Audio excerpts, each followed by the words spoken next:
안녕하십니까, 송지호입니다. 이것만은 꼭 알고 투자하자. 오늘은 뭐 단연코 대북 테마가 오늘 시장의 핫 이슈가 아닌가 생각이 됩니다. 오늘 대북 테마 관련해서는 호재와 악재가 겹치는 그런 구간이었죠. 어제 7시 이후에 드디어 북미 간 실무회담 개최가 결정이 났어요. 10월 5일자로 개최가 결정이 났고, 아침에 또 이제 일어나 보니까 북한에서 미사일을 발사했다고 그러죠. SLBM이라고 해서 잠수함 탄도 미사일이라고 합니다. 잠수함 발이다 보니까 은익성이라든가 혹은 접근성에서는 굉장히 이게 유리한 그런 패턴과 형태가 되겠고요. 이 탄도라는 것은 이제 로켓 추진체를 의미하는 거거든요. 뭐 중거리 미사일로, 지금까지로 봐서는 중거리 미사일로 판별이 되는데, 그동안의 정서를 감안해서는 뭐 트럼프 입장에서도 그냥 무난하게, 또 이제 실무회담을 바로 코앞에 두고 있기 때문에 무난하게 넘어갈 가능성이 높겠고요. 지금 현재 시간이 1시 15분을 통과하고 있는데, 저는 이 시점이라도 핵심 어떤 그 대북 테마들은 적극적인 좀 추격 매수의 관점으로, 적극적인 매수의 관점으로 접근을 해야 되지 않을까 싶어요. 내일이 이제 휴장이고 금요일 날 또 장이 열리는데 바로 이제 그 실무회담 전날이죠. 그렇기 때문에 금요일 날은 오늘보다는 대북 테마가 더욱 이슈화 될 가능성이 높아요. 주가는 본질이 아닙니다. 여러분들, 본질. 결국에는 이제 본질에 수렴하겠지만 그 과정을 의미하는 거죠. 그 과정 속에서는 이슈가 지배를 합니다. 오늘보다는 금요일 날 대북 테마가 더 이슈화 될 가능성이 높다고 보는 거죠.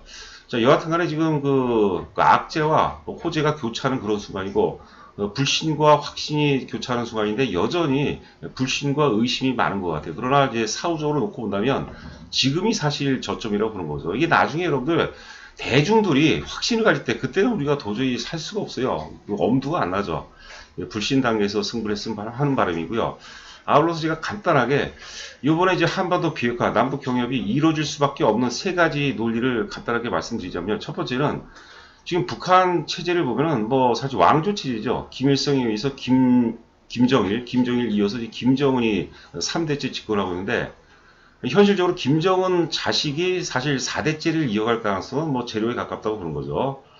그리고 두 번째는 이제 그 문재인 정부의 그 핵심 공약, 최대 공약 중에 하나가 한반도 비핵화거든요. 한반도 비핵화를 통해서 경협을 이뤄가고, 통일 얘기는 안 했습니다. 경협을 이뤄가고, 그 경협을 통해서 우리가 이런 글로벌 경기 침체, 이런 부분을 돌파를 하자는 것이죠. 제2의 한강의 기적. 북한에서 이제 제2가 아니라 북한에서 이제 대동강의 기적을 만들자는 것이죠.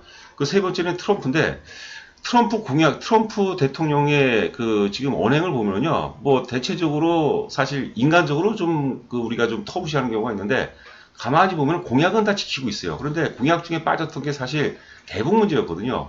그 사실 그 재작년에 4월 위기설은 굉장히 심각했다고 하죠. 여하튼 간에 각설하고, 이 트럼프가 항상 주장하는 게 뭡니까? 오바마 정부도 못했던 일, 오바마 이전 정부도 역대 미국 대통령들이 못했던 일을 자기가 해낸다라는 그런 프라이드가 있었고, 대외적이고 외교적으로 가장 커다란 지적인데, 이게 만약에 잘못되면 굉장한 어떤 그 정치적 치명타를 입는다고 봐야 되겠죠. 그것은 물론 이제 김정은도 마찬가지고 문재인도 마찬가지라고 보는 거죠.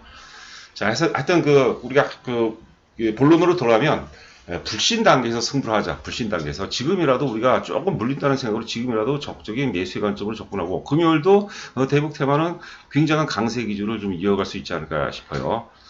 자, 화면 보시면 주도주 논리, 불신 단계에서 승부하자는 것이고, 여하튼 간에 남북 경협은 한국 증시 역사상, 여러분들 한국 증시 역사를 한번 되새겨 보세요. 이 대북 테마보다 남북 경협을 능가할 만한 그 어떤 이슈, 어떤 재료도 존재하지 않았어요. 가장 커다란 숙명적 테마라고 보는 거죠. 그리고 여기 역사상 가장 규모가 크며 가장 지속 가능하다. 가능하다는 것은 굉장한 의미가 있습니다, 여러분들. 남북 경협이 안 되면 어쩔 수 없겠지만, 남북 경협이 이루어진다라면요, 예를 들어서 도로 사업 같은 경우는 그 북한에 낙후된 도로를 남한도로에 한 70% 수준으로 만드는데 최소한 20년에서 30년 걸린다는 거예요. 러시아 나진 핫산 프로젝트 있죠. 러시아 가스관이 들어오면 가스관 설치하는데 몇 년 걸리겠어요? 기본적으로 20년 걸리거든요. 모든 영역이 다 그렇다는 거예요. 자원개발, 북한의 자원개발하는데 얼마가 들겠어요? 기본적으로 20년 이상이 되는 거죠. 우리가 어떤 사업을 하는데 20년, 30년 이상 예측 가능한 사업이라면 그것만큼 사실 매력적인 사업이 어디 있겠어요. 아울러서 한반도 비핵화는 세계 최고의 매력적인 투자처가 된다고 본 거고요.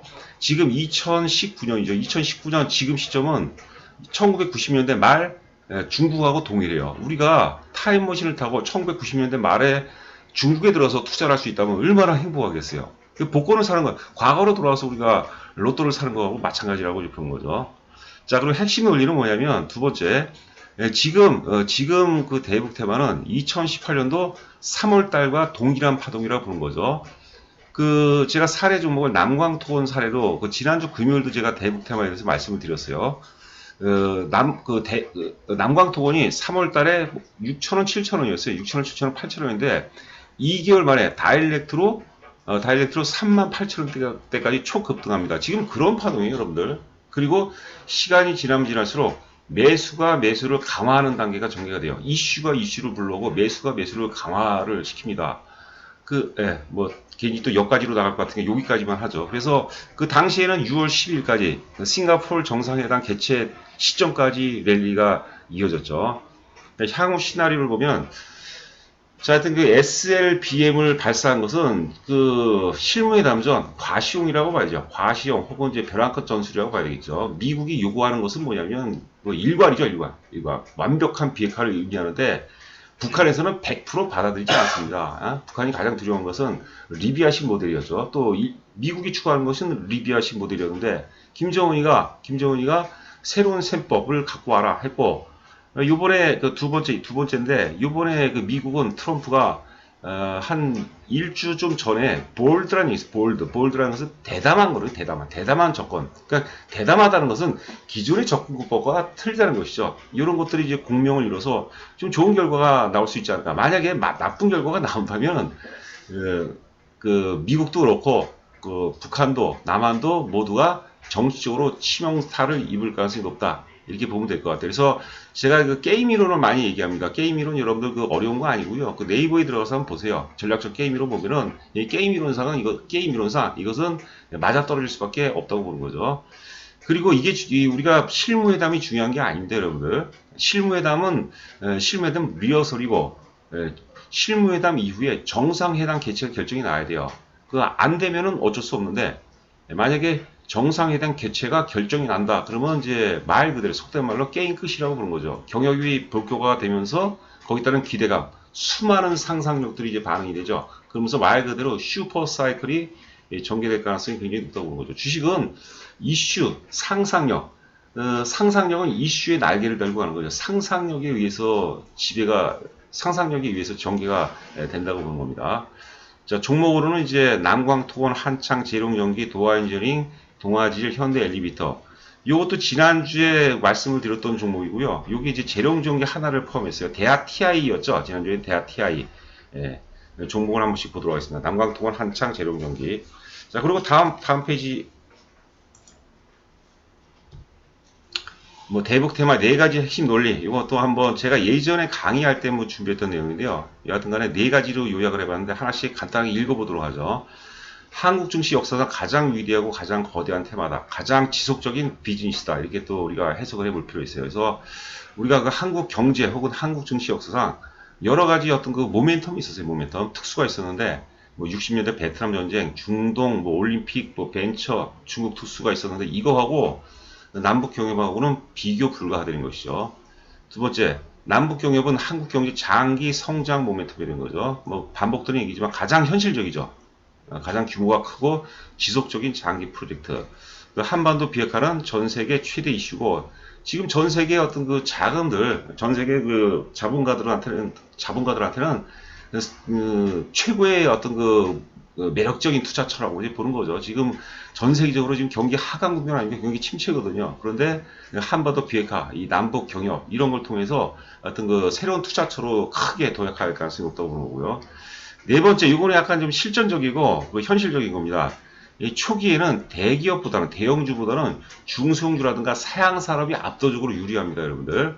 우리가 그 경제학에 보면 한계 생산비 곡선, 뭐 수학 체감의 법칙이라는 게 있어요. 그러니까 우리가 라면을 가장 맛있게 먹는 사람이 뭐냐면, 배부른 사람은 라면 맛이 없거든요. 한 3끼 굶고 먹는 라면이 최고로 맛있는 거거든요. 효용 가치가 가장 높다고 이제 보는 거죠. 그렇기 때문에 뭐 좀 극단적인 표현대로 부도 직전의 기업들, 적당한 재무적 리스크를 안고 있는 기업들, 그리고 낙폭 과대지들, 이런 것들이 초기에는 가장 유리하다고 보는 거죠. 그래서 대형주는 뭐냐면 나중에 나중에 이제 그 남북 경협이 본격화가 됐을 때, 삽 들어갈 때, 그때 대형주로 이제 매기가 확산되는 거고, 초기에는 우리가 중성주 위주로 접근해 볼 필요가 있다는 거죠. 자, 요거는 제가 또, 세계 히토류 매장국 순위 발표가 돼 있었는데, 중국이 단연 1위예요. 8,900만 톤인데, 북한이 4,800만 톤으로 2위랍니다, 여러분들. 뭐, 우리가 지하 전용 굉장히 많죠. 마그네사이트 같은 경우는 마그네사이트는 사실 그 핵심 소재 원료가 되는 거죠. 마그네사이트가 세계 뭐 2위 혹은 뭐 3위라고 하기도 하고 금은동, 니켈, 아연 굉장히 많죠. 4,800만 톤. 그리고 북한 국가자원개발청에서는 2억 톤이 넘게 있다고 주장을 해요.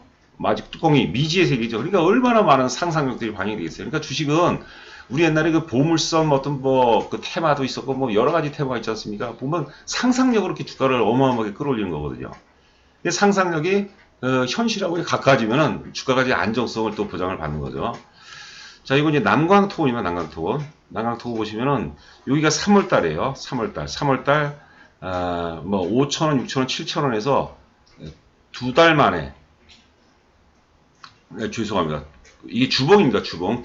두 달 만에 38,500원까지 초급등을 하고 그 다음에 충분하게 조정받죠. 충분하게 조정받고 지금 시점이 이 시점하고 거의 동일하다고 보는 거죠. 그래서 이번에는 큰 파동론으로 본다면 이 파동을 보도를 매겼죠. 1파동, 2파동, 3파동인데 상승 충격 1파동, 조정 2파동, 그 다음에 상승 충격 3파동인데 상승 충격 3파동의 출발점이 1파동의 출발점과 동일하다고 보는 거고요. 상승 충격 3파동의 특징은 뭐냐면 반드시 1파동 고점을 돌파해야 되고요. 그건 엘리어트 파동이로 절대 불가침의 법칙이에요. 두 번째는 뭐냐면 상승 충격 3파동은 1파동이라든가 상승 충격 5파동에 비해서 가장 신뢰도가 높다고 보는 거죠.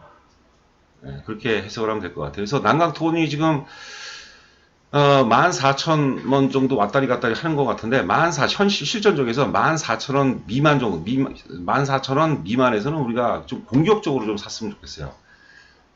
자, 마지막 화면은 이제 그 상해 종합입니다. 상해 종합. 우리가 아까 그랬죠. 1990년대 말에 중국에 만약에 투자했었다면 얼마나 좋을까 그랬는데, 여하튼간에 중국이 1990년대 말서부터 사회주의 빗장을 풀어 제끼고 개방을 하거든요. 전 세계에 있는 소재 산업재를 다 빨아먹으면서 2000년대 중반서부터 상해 종합주가지수 1000포인트서부터 6000포인트까지 초급등을 해버려요. 이게 이제 우리 여기서 우리가 얻을 수 있는 것은 뭐 다 아시죠, 여러분들. 여기서 얻을 수 있는 것은 뭐냐면 코스피도 우리가 여기서 한번 오버랩을 시켜보고, 그다음에 그 북한에는 주식장이 없지만 우리가 평양 뭐라고 해야 되나, 하여튼 뭐 그러지 북한의 어떤 그 주식장도 열린다면 이런 식으로 한번 접근 한번 해보자는 얘기가 되겠죠. 자, 종목을 한번 보도록 하겠습니다. 그리고 여러분들 그 구독과 좋아요를 눌러주시면은 저에게 많은 힘이 됩니다. 제가 그 유튜브를 방송한 지가 얼마 안 돼갖고, 제가 어젠가 제가 예전에 써놓은 정보 안에 들어가 보니까 제 소개글이 있더라고요. 주식 투자를 왜 하냐고 묻는다면, 나 스스로와 사랑하는 가족을 지키고자 한다라는 표현을 해놨는데, 어차피 이제 이것도 이제 방송이니까, 제 방송을 정기적으로 구독하신 분들은 저한테도 이제 일종의 이제 가족이라고 봐야 되겠죠. 여하튼간에 구독 신청해 주시고 자주 이용해 주시면 제가 좋은 내용으로 좋은 컨텐츠로 보답해 드릴 것을 약속드립니다. 자, 난광토건을 한번 보도록 하죠. 오늘 제가 좀 버벅대는 것 같은데 이해해 주시기 바라고요. 제가 사실 마이크를 잡으면 IQ가 한 30이 떨어지는 것 같아요.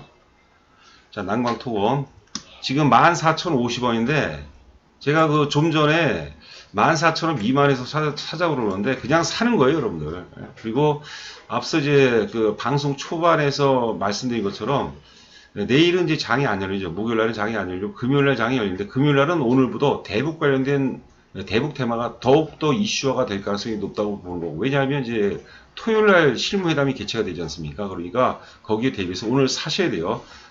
좀 전에 우리가 봤죠. 지금 난강토건의 이 자리는 다시 차트로 2018년 3월달하고 동일한 파동의 출발점이에요. 이때는 상승 충격 1파동의 출발점이고, 지금은 1파동, 2파동, 상승 충격 3파동의 출발점이고, 리스크가 별로 없어요, 여러분들. 물려봐야 뭐 한 500원이겠죠. 그러나 기대 수익은 굉장히 크죠. 이럴 때 우리가 한번 크게 승부를 보는 거죠. 자, 한번 두서없이 한번 보도록 하죠. 난광 토건, 그 다음에 한창 볼까요? 한창. 자, 한창도 지난주 금요일날 소개를 해드렸던 종목이고, 이게 눌림목에 사놨으면 좀 편하죠. 조금 물리더라도 눌림목에서 사놨으면 좀 편하죠. 한창은 우리가 대북 테마 중에서 새로운 주도주 논리로, 주도주 차원으로 접근을 하자고 제가 말씀을 드렸던 기억이 납니다. 지금 6.8% 올랐는데, 뭐 적당한 선에서 분봉 보셔가면서, 분봉 한번 보도록 할까요? 분봉이, 뭐 분봉 보니까 뭐 4,300원 정도에서는 뭐 사도 뭐 4,300원 초반, 4,310원, 20원, 30원 그 정도에서는 뭐 사도 무리가 없을 것 같아요. 조금 물린다고 사세요, 물린다고. 우리가 절대 바닥에서 사는 것은 불가능한 거죠. 여하튼간에 이제 한창 같은 경우는 이제 대북 사업이 아니더라도 지금 러시아, 중국 간에 3국 간에 걸쳐 갖고 지금 크루즈 사업을 하기 때문에 그런 것들이 내년 3월서부터 이제 본격화가 됩니다. 그러니까 대북 사업이 아니더라도 이슈화 될 거리가 좀 많다고 보는 거죠. 자, 그 다음에 재룡전기를 준비했습니다. 재룡전기. 재룡전기. 이게 사실 그 대북 테마의 원조가 재룡전기. 재룡전기가 이때는 뭐 대북 테마로 간 건 아니지만 가장 먼저 움직였고요. 2018년도 들어서도 굉장히 뭐 주도주 반열 중에서도 거의 탑 클래스에 속하는 거예요. 재룡전기. 전기가 사실 경협의 핵심 중에 핵심이라고 해요. 전기가 없어요. 에너지난으로 지금 북한이 얼마나 많이 시달리고 있습니까? 그런데 지금 고점 이후에 충분히 빠졌거든요. 지금 여러분들 저 재료용이 일본을 보고 계시는데 여기서 뭐 물려봐야 얼마나 물리겠어요. 그러나 기대 수익은 굉장히 클 수가 있다고 보는 거죠. 자, 대하TI 보죠. 대하TI. 지난주에도 대하TI는 오늘 한 5% 정도 오르고 있는데 6,680원입니다. 하여튼 뭐 사자 관점이고, 역시 또 남북 경협의 핵심 중에 하나가 철도죠. 철도는 지난번에 우리가 또 그 남측에서 북한의 철도 현황을 파악하기 위해서 또 시찰을 한 게 있었죠. 그러면서 유신이 또 이제 크게 부각이 되고, 대하TI도 또 저가주고 또 낙폭 과대주고 하기 때문에 굉장히 매력적인 종목이고요. 그 다음에 현대 엘리베이터. 자, 현대 엘리베이터는 지금 그 북한의 7개 핵심 사업의 어떤 그 사업권을 갖고 있어요. 물론 사업권을 갖고 있는 현대 아산의 대주주죠. 지분 70% 갖고 있습니다. 그러니까 어찌 보면 대북 비즈니스는 모든 대북 비즈니스의 중심이 사실 현대 엘리베이터거든요, 여러분들. 현대 엘리베이터는 대신에 이제 조금 이제 탄력은 앞서 얘기했던 종목 중에서 비해서는 좀 떨어진다고 봐야 되겠죠. 하지만 좀 우리가 좀 보수적이고 좀 안정적인 것을 추구하는 분들은 대기업이니까 그런 분들은 현대 엘리베이터도 잘 만든다고 봐야 되겠죠. 의외로 또 탄력적으로 움직일 가능성이 높겠고요. 자, 도하이저닝이 지금 마이너스 150원 나오고 있어요. 좀 이게 도하이저닝이 뭐냐면 사실 미리 좀 올랐어요. 지금 1차적으로 낙폭 과대가 좀 강렬하게 좀 반응하는 것 같거든요. 개의치 마세요. 여러분들 제가 그 대북 테마를 이렇게 종합을 해보니까 현실적으로 한 7, 80개 종목이 나오더라고요. 7, 80개 종목인데 7, 80개 종목 중에서 안정성과 수익성을 고려해서 가장 최우선주 하나를 뽑으라면 저는 단연코 도하 엔지니어링을 뽑습니다, 여러분들. 도하 엔지니어링이 대북 관련해서 특히 대북 관련 SOC 사업 분야죠. SOC 사업 분야에서 최고의 어떤 사업 포트폴리오를 갖고 있는 종목 중에 하나입니다. 도하 엔지니어링 보시고요. 마지막 동아지질. 동아지질도 마찬가지. 동아지질도 많이 미리 먼저 떴어요. 미리. 사실 거의 뭐 역사적 신고점에 지금 부근에 일치하고 있는 모습인데 우리가 모든 종목은 다 살 수가 없어요. 동아지질도 도하엔지니어링과 같은 반열로 우리가 해석을 해야 되죠. 개인적으로는 사실 도하엔지니어링이 좀 좋고 만약에 두 종목을 비교를 한다면 한 6대4 그 정도 비중이 좀 적절하지 않을까 싶어요. 사실 오늘 대북 테마 중에서 마이너스 나오는 게 많지 몇 개가 안 되는데 그 중에서 공교롭게 도하이저링과 이제 동아질이 섞여 있는데 이런 것들은 한번 사놓고 끌고 가보는 거죠, 한번. 그래서 한번 커다란 승부가 날 수 있지 않을까 이렇게 생각이 됩니다. 자, 오늘 뭐 방송이 조금 버벅거린 것 같은데 하여튼 나름대로 열심히 했다고 또 자부를 하고요. 구독과 좋아요 눌러주시면 저에게 많은 힘이 됩니다. 그 구독 수하고 조회수 이렇게 보는 것도 굉장히 재밌는 것 같아요. 하루에 한 20번 정도 보는 것 같아요. 습관이 된 것 같아요. 자, 건승하시 바라고 저는 또 내일은 방송이 없겠고 금요일날 찾아뵙도록 하겠고 이따가 연이어서 5G 테마하고 그 다음에 바이오 테마에 대해서 추가로 또 방송을 하도록 하겠습니다. 자, 건승하시 바랍니다. 감사합니다.